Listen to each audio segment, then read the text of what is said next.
everybody, I'm Joey. And I'm Alex. And today we are reviewing a football game.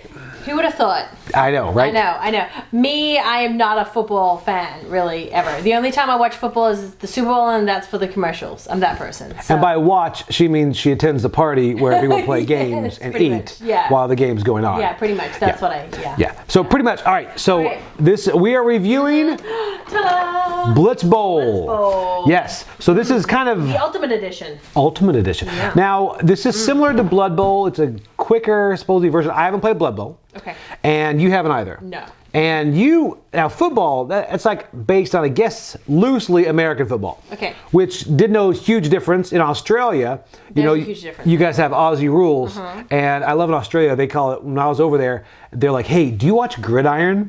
And I'm like, Gridiron. And that's what they call American football. Yeah. Which, first of all, love the term gridiron a lot more than football. It just sounds gritty and irony and I don't know. So anyway, but most sports games, I love watching sports on TV, but most sports games don't click. Yeah.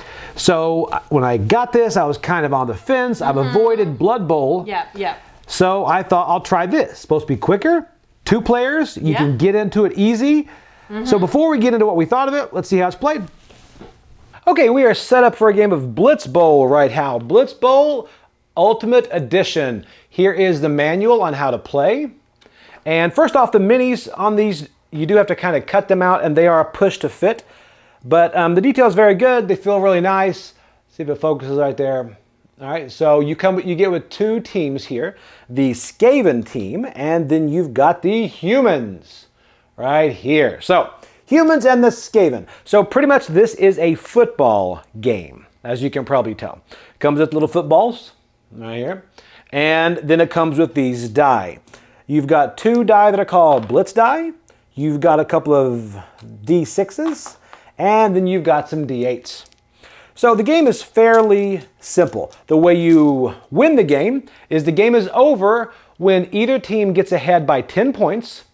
And here's a score track here. Or you go through all of these challenge cards.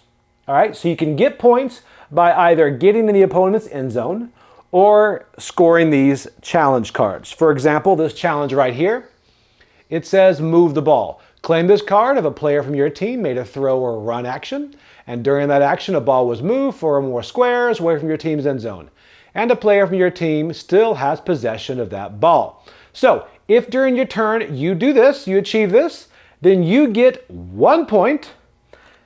You get to move your little piece up 1, and then this goes into your hand because on the back it's got a bonus play. These plays can be played various times throughout the game. It could be played before your turn, on the opponent's turn to cancel, so different abilities on these. So that's 2 benefits of finishing these. If during your turn, you being the coach, if during your turn you do not finish one of these, you can discard one, then have another one drawn. This way the game keeps progressing forward to get to the bottom of this pile, even if you don't finish these challenges. So let's go how the game is played. They're called coaches. Each player is called a coach. These are the players. You pretty much get 3 actions. All right? You can use the same person over and over, but you can't do the same action with the same person. Each of these players is going to be considered one of these. They're going to be considered either open, marked, prone, or dugout. An open player is like this. He's considered open. There's nobody adjacent to him. If the opponent was around him, he would now be considered marked player. And of course, this is prone. You all know what that is. And dugout is over here, and he goes in there if he does get injured. So let's go through what they do. First off, movement. Everybody has a card right here that has your team on it, Skaven and human, and on the back there are values. So everybody has different movement, block, throw, or armor. So pretty much you're going to check the movement value and say the movement on this guy is 9. 1, 2, 3, 4, 5, 6, 7. I've moved into the ball. I can pick up a ball if the ball is open, there's no one else around it. 7. And I'll just go 8, 9. All right, so I now have the ball. So what could happen here is I then move some more people. Say I want to get some blockers up here. And there we go. Now, when you move, you can only move around. You can't move adjacent to another player. For example, if this guy were to move 1, 2, 3, 4, 5, I can't do this. That's adjacent. What I need to do is move up to here, and then I could then mark. You see, open players can run, mark, or throw. So to mark would be to move 2 spaces adjacent to someone else. So there we go. I'm now adjacent to this player, and this player is now marked. Then let's go through what a marked player does, and I'm going to go back to throw in a moment. So once my player is marked, both of these players are marked, I can either block or sidestep. A sidestep is simply moving 1 space into an open area that is no longer adjacent to anybody. That I wouldn't do if I was, of course, the defender here. But I could also block. And in that case, I'll roll one of these block die, and I would do the value. Right here, this showed up. And you would check your little handy-dandy book here. All right, so we've got miss, tackle, shove, smash, crunch. First off, miss, self-explanatory. If I were to do that, a miss, nothing happens. Next is tackle. Tackle, he'd lay prone, the ball would bounce out. We'll get to that in a moment. Shove, shove. If I shoved, he would move 1 away. All right, then next is smash. Smash is the same with tackle, except I have the chance of getting injured. The opposing player would then roll a d6, and if it is, well, 1, he would have gotten injured right there, which means instead of just going down, he'd go back into his dugout. But you compare that to your armor value, which is on the back of your card. Then last one is crunch. Crunch is the same as smash, except you subtract 1 from your die roll. Now, let's go to if you do a fumble at this area right here. So say I tackled him, and now he's going to fumble. You're going to roll a d8, and look down here and see where it goes. So here it is. It's going to bounce this way.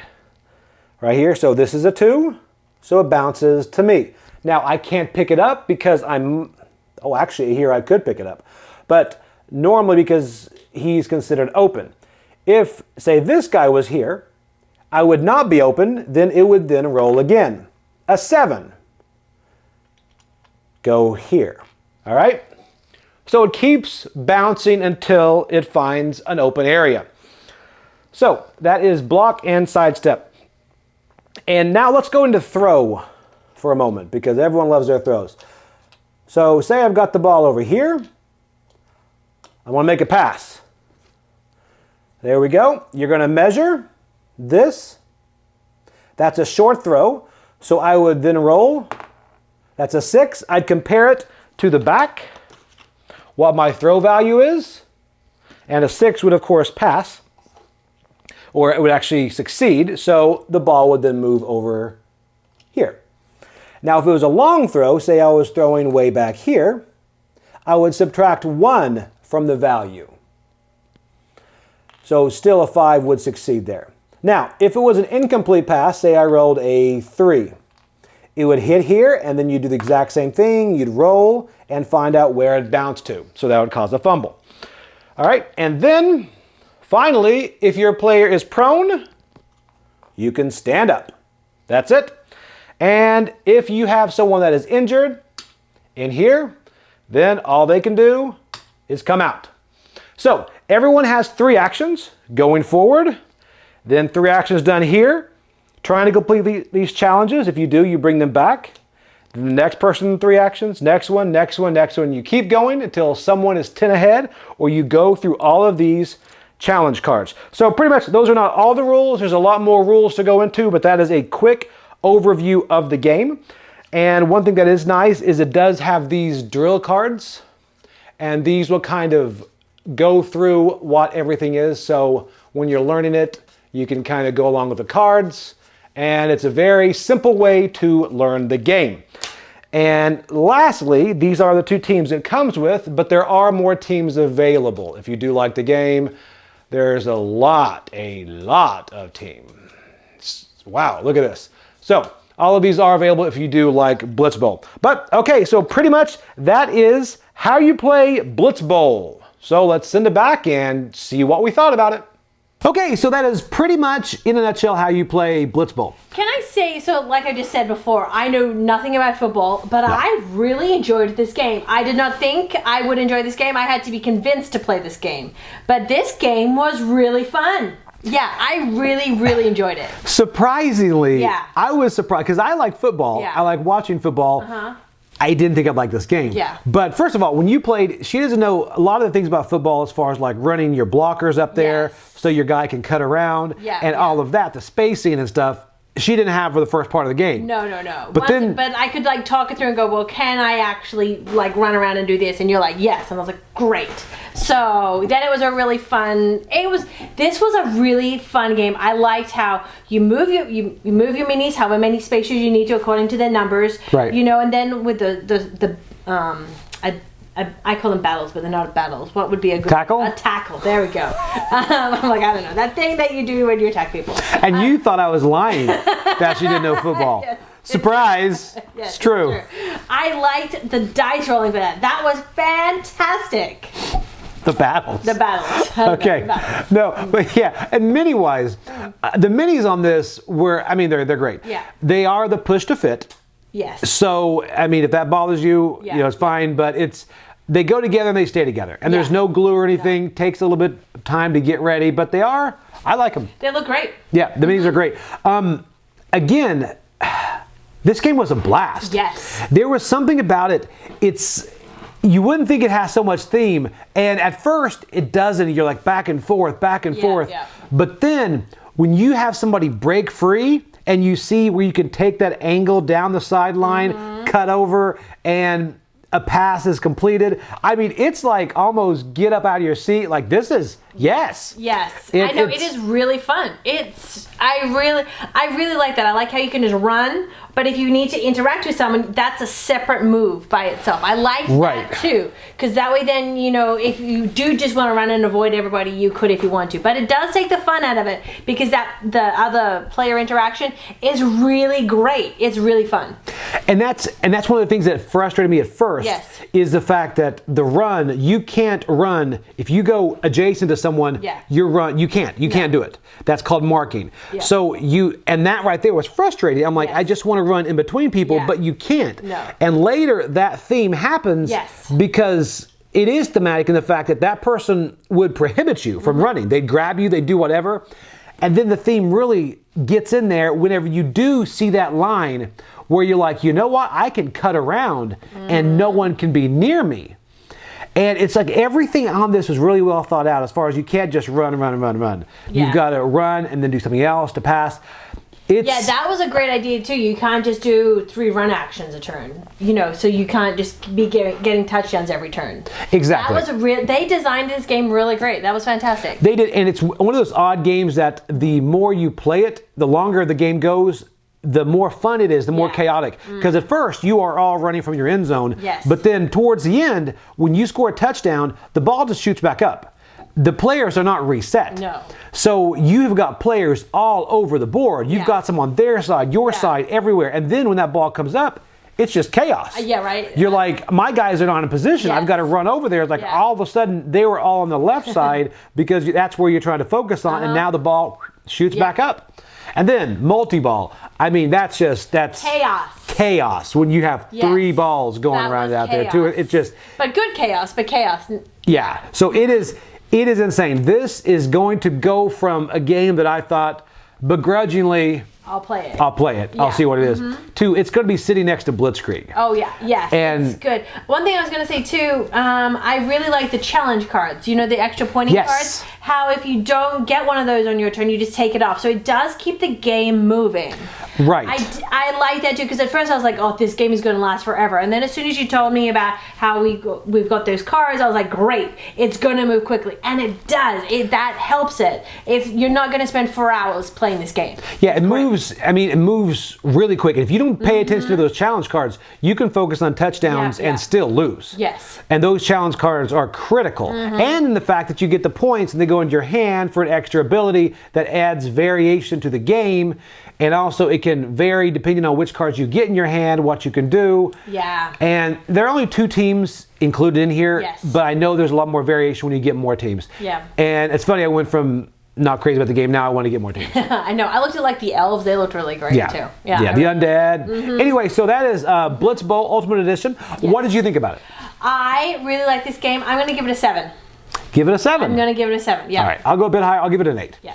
And only because this is a fun game. It is a 2-player game. It is silly fun. So if you're looking for very, deep thinking it through, this is not the game, but this is just silly fun. And This is just a fun 2-play game. it reminds me of the game NFL Blitz.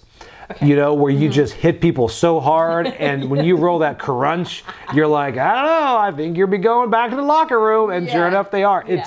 It's really, really fun. I do. I like the sounds that they have on that dice too, like crunch and smash. Yeah, I like that. So really, I say even if you haven't done Blood Bowl, if you played Blood Bowl and you love it, then of course this is going to be an insta-buy for you. Yeah. This review is probably not for you. But if you haven't, if you've walked past Blood Bowl because the whole ecosystem intimidates you or you don't want to dive into it, this itself as a standalone it's great. I was going to say, even if you don't like football like me, but like board games, I think you're going to like this game. Yeah. You don't like football? The battles when they take the battles. I'm never going to let this one down. Hear a coach say, you need to go out there and you need to battle him at the 20-yard line. Battles. I don't know. So I want to see what happens in your mind in football games. That's crazy.